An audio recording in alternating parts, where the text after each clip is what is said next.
സകലത്തിന്റെയും സൃഷ്ടാവും പിതാവുമായ ദൈവത്തിന്റെയും കർത്താവായ യേശുക്രിസ്തുവിന്റെ നാമത്തിൽ ഏവർക്കും സ്നേഹവന്ദനം.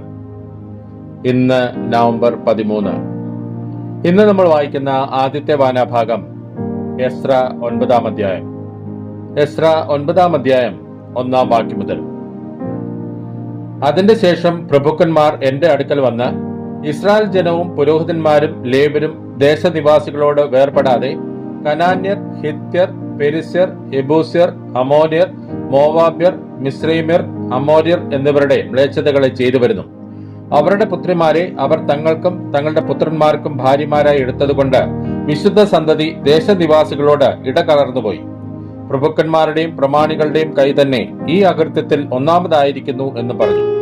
ഈ വർത്തമാനം കേട്ടപ്പോൾ ഞാൻ എന്റെ വസ്ത്രവും മേലങ്കിയും കീറി എന്റെ തലയിലും താടിയിലുമുള്ള രോമം വലിച്ചു പറിച്ച് സ്തംഭിച്ച് കുത്തിയിരുന്നു. പ്രവാസികളുടെ അകൃത്യം നിമിത്തം ഇസ്രായേലിൻ ദൈവത്തിന്റെ വചനത്തെങ്കിൽ വിറയ്ക്കുന്നവരൊക്കെയും എന്റെ അടുക്കൽ വന്നുകൂടി. എന്നാൽ ഞാൻ സന്ധ്യായാഗം വരെ സ്തംഭിച്ച് കുത്തിയിരുന്നു. സന്ധ്യായാഗത്തിന്റെ സമയത്ത് ഞാൻ എന്റെ ആത്മദവനം വിട്ട് എഴുന്നേറ്റ് കീറിയ വസ്ത്രത്തോടും മേലങ്കിയോടും കൂടെ മുട്ടുകുത്തി എന്റെ ദൈവമായ യഹോവയ്ക്കലേക്ക് കൈമലർത്തി പറഞ്ഞത് എന്തെന്നാൽ, എന്റെ ദൈവമേ, ഞാൻ എന്റെ മുഖം എന്റെ ദൈവമായ നിങ്കലേക്ക് ഉയർത്തുവാൻ ലജ്ജിച്ച് നാണിച്ചിരിക്കുന്നു. ഞങ്ങളുടെ അകൃത്യങ്ങൾ ഞങ്ങളുടെ തലയ്ക്ക് മീതെ പെരുകി കവിഞ്ഞിരിക്കുന്നു. ഞങ്ങളുടെ കുറ്റം ആകാശത്തോളം വളർന്നിരിക്കുന്നു. ഞങ്ങളുടെ പിതാക്കന്മാരുടെ കാലം മുതൽ ഇന്നുവരെയും ഞങ്ങൾ വലിയ കുറ്റക്കാരായിരിക്കുന്നു.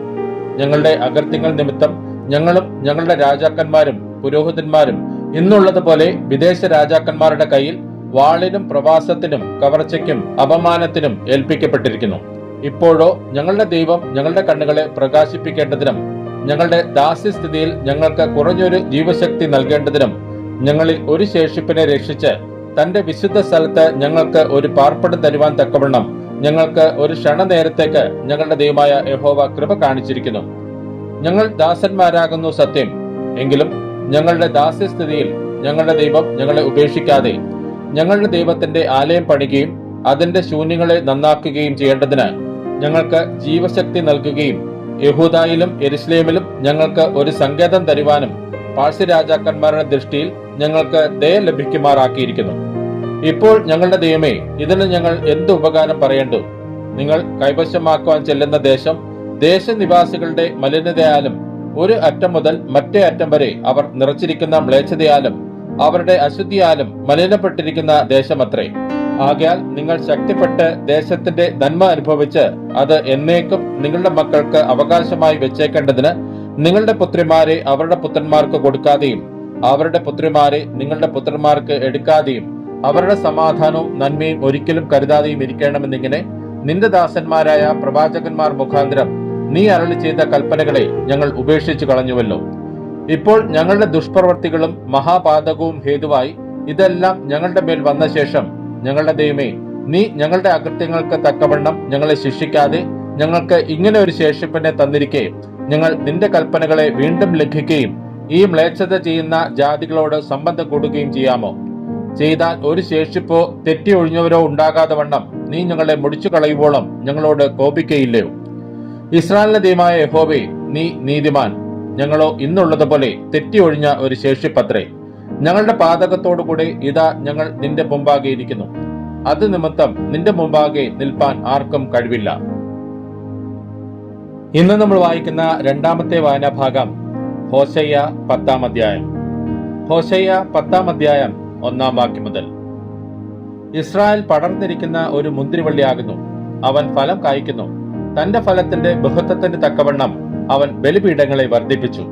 തന്റെ ദേശത്തിന്റെ നന്മയ്ക്ക് തക്കവണ്ണം അവൻ ഭംഗിയുള്ള വിഗ്രഹസ്തംഭങ്ങളെ ഉണ്ടാക്കി. അവരുടെ ഹൃദയം ഭിന്നിച്ചിരിക്കുന്നു. ഇപ്പോൾ അവർ കുറ്റക്കാരായി തീരും. അവൻ അവരുടെ ബലിപീഠങ്ങളെ ഇടിച്ചു കളയുകയും അവരുടെ വിഗ്രഹസ്തംഭങ്ങളെ നശിപ്പിക്കുകയും ചെയ്യും. ഇപ്പോൾ അവൻ, നമുക്ക് രാജാവില്ല, നാം യഹോവയെ ഭയപ്പെടുന്നില്ലല്ലോ, രാജാവ് നമുക്ക് വേണ്ടി എന്തു ചെയ്യും എന്ന് പറയും. അവർ വ്യർത്ഥവാക്കുകൾ സംസാരിച്ച് ഉടമ്പടി ചെയ്യുന്നതിൽ കള്ളസത്യം ചെയ്യുന്നു. അതുകൊണ്ട് ന്യായവിധി വയലിലെ ഉഴച്ചാലുകളിൽ നഞ്ചുചെടി പോലെ മുളച്ചു വരുന്നു. ശമര്യ നിവാസികൾ ബേത് ആവനിലെ കാളക്കുട്ടിയെക്കുറിച്ച് പേടിക്കുന്നു. അതിലെ ജനം അതിനെക്കുറിച്ച് ദുഃഖിക്കുന്നു. അതിന്റെ പൂജാഗിരികൾ അതിനെക്കുറിച്ചും അതിന്റെ മഹത്വം അതിനെ വിട്ടുപോയതുകൊണ്ട് അതിനെക്കുറിച്ചും വിറയ്ക്കുന്നു. അതിനെയും യുദ്ധതൽപന്നായ രാജാവിന് സമ്മാനമായി അശൂരിലേക്ക് കൊണ്ടുപോകും. എഫ്രൈം ലജ്ജ പ്രാപിക്കും. ഇസ്രായേൽ തന്റെ ആലോചനയെക്കുറിച്ച് ലജ്ജിക്കും. ശമരിയോ അതിന്റെ രാജാവ് വെള്ളത്തിലെ ചുള്ളി പോലെ നശിച്ചു പോകും. ഇസ്രായേലിന്റെ പാപമായിരിക്കുന്ന ആവേനിലെ പൂജാഗിരികൾ നശിച്ചു പോകും. മുള്ളും പറക്കാരയും അവരുടെ ബലിപീഠങ്ങളിൽ മേൽ മുളയ്ക്കും. അവർ മലകളോട് ഞങ്ങളുടെ മേൽ വീഴുവിൻ എന്ന് പറയും. ഇസ്രായേലെ, ഗിബയുടെ കാലം മുതൽ നീ പാപം ചെയ്തിരിക്കുന്നു. അവർ അവിടെ തന്നെ നിൽക്കുന്നു. ഗിബയയിൽ നീതികെട്ടവരോടുള്ള പട അവരെ എത്തിപ്പിടിച്ചില്ല. ഞാൻ ആഗ്രഹിക്കുമ്പോൾ അവരെ ശിക്ഷിക്കും. അവരെ അവരുടെ 2 അകൃത്യ നിമിത്തം ശിക്ഷിക്കുമ്പോൾ ജാതികൾ അവരുടെ നേരെ കൂടിവരും. എഫ്രൈം മെരുക്കമുള്ളതും ധാന്യം മെതിപ്പാൻ ഇഷ്ടപ്പെടുന്നതുമായ പശുക്കിടാവ് ആകുന്നു. ഞാൻ അതിന്റെ ഭംഗിയുള്ള കഴുത്തിൽ നുകം വയ്ക്കും. ഞാൻ എഫ്രൈമിനെ നുകത്തിൽ പിണയ്ക്കും. യഹൂദ ഉഴുകയും യാക്കോബ് കട്ട ഉടക്കുകയും ചെയ്യേണ്ടി വരും. നീതിയിൽ വിതപ്പിൻ, ദയക്കൊത്തവണ്ണം കൊയ്യുവിൻ. നിങ്ങളുടെ തരിശുനിലം ഉഴുവിൻ. യഹോവ വന്ന് നിങ്ങളുടെ മേൽ നീതി വർഷിപ്പിക്കേണ്ടതിന് അവനെ അന്വേഷിപ്പാനുള്ള കാലം ആകുന്നുവല്ലോ. നിങ്ങൾ ദുഷ്ടത ഉഴുത് നീതികേട് കൊയ്ത് ഭോഷ്കിന്റെ ഫലം തിന്നിരിക്കുന്നു. നീ നിന്റെ വഴിയിലും നിന്റെ വീരന്മാരുടെ സംഘത്തിലും ആശ്രയിച്ചിരിക്കുന്നു. അതുകൊണ്ട് നിന്റെ ജനത്തിന്റെ ഇടയിൽ ഒരു കലഹം ഉണ്ടാകും. യുദ്ധ ദിവസത്തിൽ ശൽമാൻ ബേത് അർബേലിനെ നശിപ്പിച്ചതുപോലെ നിന്റെ എല്ലാ കോട്ടകൾക്കും നാശം വരും. അവർ അമ്മയെ മക്കളോടുകൂടെ തകർത്ത് കളഞ്ഞുവല്ലോ. അങ്ങനെ തന്നെ അവർ നിങ്ങളുടെ മഹാദുഷ്ടത നിമിത്തം ബേഥേലിൽ വെച്ച് നിങ്ങൾക്കും ചെയ്യും. പുലർച്ചയ്ക്ക് ഇസ്രായേൽ രാജാവ് അശേഷം നശിച്ചു പോകും. ഇന്ന് നമ്മൾ വായിക്കുന്ന 3-ാമത്തെ വായനാഭാഗം അപ്പോസ്തലനായ പൗലോസ് കൊലോസ്യർക്ക് എഴുതിയ ലേഖനം 1-ാം അധ്യായം. അപ്പോസ്തലനായ പൗലോസ് കൊലോസ്യർക്ക് എഴുതിയ ലേഖനം 1-ാം അധ്യായം 1-ാം വാക്യം മുതൽ. ദൈവേഷ്ടത്താൽ ക്രിസ്തുയേശുവിന്റെ അപ്പോസ്തലനായ പൗലോസും സഹോദരനായ തിമോത്തിയോസും കൊലോസ്യയിലുള്ള വിശുദ്ധന്മാരും ക്രിസ്തുവിൽ വിശ്വസ്ത സഹോദരന്മാരുമായവർക്ക് എഴുതുന്നത്: നമ്മുടെ പിതാവായ ദൈവത്തിങ്കിൽ നിന്ന് നിങ്ങൾക്ക് കൃപയും സമാധാനവും ഉണ്ടാകട്ടെ.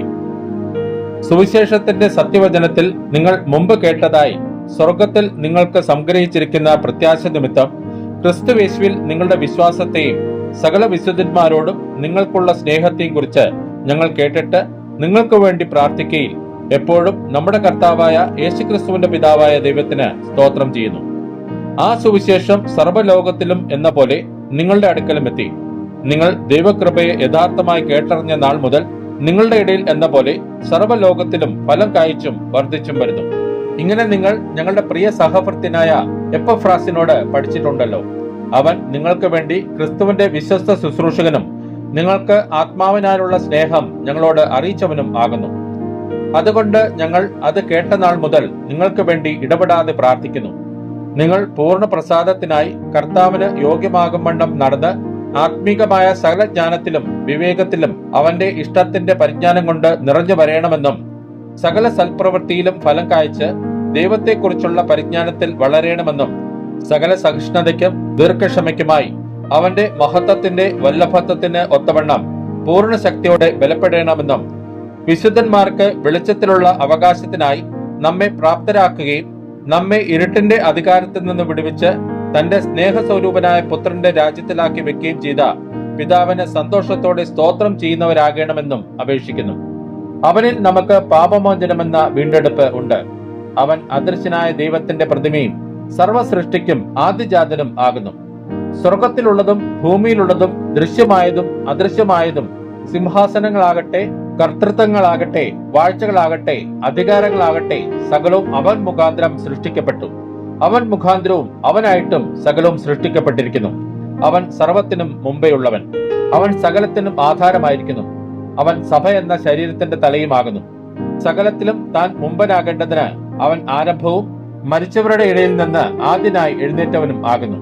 അവനിൽ സർവ്വസമ്പൂർണതയും വസിപ്പാനും അവൻ ക്രൂശിൽ ചൊരിഞ്ഞ രക്തം കൊണ്ട് അവൻ മുഖാന്തരം സമാധാനമുണ്ടാക്കി ഭൂമിയിലുള്ളതോ സ്വർഗത്തിലുള്ളതോ സകലത്തെയും അവനെ കൊണ്ട് തന്നോട് നിരപ്പിപ്പാനും പിതാവിന് പ്രസാദം തോന്നി. മുമ്പേ ദുഷ്ടപ്രവൃത്തികളാൽ മനസ്സുകൊണ്ട് അകന്നവരും ശത്രുക്കളുമായിരുന്ന നിങ്ങളെ അവന്റെ മുമ്പിൽ വിശുദ്ധരും നിഷ്കളങ്കരും കുറ്റമില്ലാത്തവരുമായി നിർത്തേണ്ടതിന് അവൻ ഇപ്പോൾ തന്റെ ജഡശരീരത്തിൽ തന്റെ മരണത്താൽ നിരപ്പിച്ചു. ആകാശത്തിന് കീഴെ സകല സൃഷ്ടികളുടെയും ഇടയിൽ ഘോഷിച്ചും പൗലോസ് എന്ന ഞാൻ ശുശ്രൂഷകനായി തീർന്നും നിങ്ങൾ കേട്ടുമരിക്കുന്ന സുവിശേഷത്തിന്റെ പ്രത്യാശയിൽ നിന്ന് നിങ്ങൾ ഇളകാതെ അടിസ്ഥാനപ്പെട്ടവരും സ്ഥിരതയുള്ളവരുമായി വിശ്വാസത്തിൽ നിലനിന്നുകൊണ്ടാൽ അങ്ങനെ അവന്റെ മുമ്പിൽ നിൽക്കും. ഇപ്പോൾ ഞാൻ നിങ്ങൾക്ക് വേണ്ടിയുള്ള കഷ്ടാനുഭവങ്ങളിൽ സന്തോഷിച്ച് ക്രിസ്തുവിന്റെ കഷ്ടങ്ങളിൽ കുറവായുള്ളത് എന്റെ ജഡത്തിൽ സഭയായ അവന്റെ ശരീരത്തിന് വേണ്ടി പൂരിപ്പിക്കുന്നു. നിങ്ങൾക്ക് വേണ്ടി ദൈവം എനിക്ക് നൽകിയിരിക്കുന്ന ഉദ്യോഗപ്രകാരം ദൈവവചന ഘോഷണം നിവർത്തിക്കേണ്ടതിന് ഞാൻ സഭയുടെ ശുശ്രൂഷകനായിരിക്കുന്നു. അത് പൂർവ്വകാലങ്ങൾക്കും തലമുറകൾക്കും മറഞ്ഞുകിടന്ന മർമ്മമെങ്കിലും ഇപ്പോൾ അവന്റെ വിശുദ്ധന്മാർക്ക് വെളിപ്പെട്ടിരിക്കുന്നു. അവരോട് ജാതികളുടെ ഇടയിൽ ഈ മർമ്മത്തിന്റെ മഹിമാധനം എന്തെന്ന് അറിയിപ്പാൻ ദൈവത്തിന് ഇഷ്ടമായി. ആ മർമ്മം മഹത്വത്തിന്റെ പ്രത്യാശയായ ക്രിസ്തു നിങ്ങളിൽ ഇരിക്കുന്നു എന്നുള്ളത് തന്നെ. അവനെ ഞങ്ങൾ അറിയിക്കുന്നതിൽ ഏത് മനുഷ്യനെയും ക്രിസ്തുവിൽ തികഞ്ഞവനായി നിർത്തേണ്ടതിന് ഏത് മനുഷ്യനെയും പ്രബോധിപ്പിക്കുകയും ഏത് മനുഷ്യനോടും സകല ജ്ഞാനത്തോടും കൂടെ ഉപദേശിക്കുകയും ചെയ്യുന്നു. അതിനായി ഞാൻ എന്നിൽ ബലത്തോടെ വ്യാപരിക്കുന്ന അവന്റെ വ്യാപാര ശക്തിക്ക് ഒത്തവണ്ണം പോരാടിക്കൊണ്ട് അധ്വാനിക്കുന്നു. ഇന്ന് നമ്മൾ വായിച്ചു കേട്ട ഈ വേദഭാഗങ്ങളാൽ പിതാവായ ദൈവത്തിൽ നിന്നും കർത്താവായ ക്രിസ്തു യേശുവിൽ നിന്നും ഏവർക്കും കൃപയും കനിവും സമാധാനവും ഉണ്ടാകട്ടെ. ആമേൻ.